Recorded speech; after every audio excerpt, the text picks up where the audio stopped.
关心看世界来关心中国的消息。中国最近的流行周杰伦的风调，这个周杰伦的风调咧，网络真侪人修正伫模仿，修正伫学。有一个外好乌伦的网友呢，伊上称伫网络几百万的这个迷众，最近佫有开演唱会，听讲这个加场上贵的票价，讲差不多新台票17000块。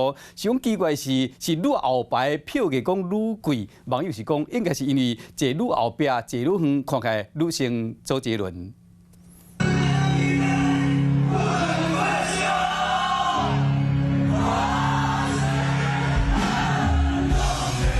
穿披衫、呢拿色的头毛，伫咧舞台顶唱周杰伦的金曲，互大咖的歌迷真激动。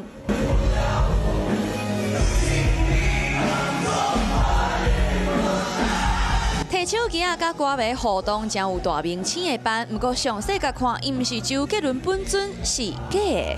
Hello， 大家好，我是周杰伦，有病请接，告我绝对不算。红甲会当开演唱会，中国假的周杰伦外号乌伦，大概表演服装造型拢真完整，动作甲表情，远远来看嘛袂输台湾天王周杰伦。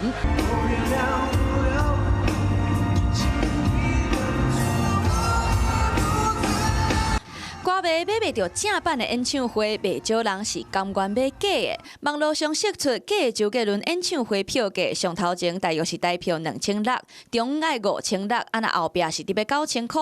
上贵的票价甚至会当到17000块，而且愈后壁愈贵。网友笑讲，可能是愈远来看愈烧香啦。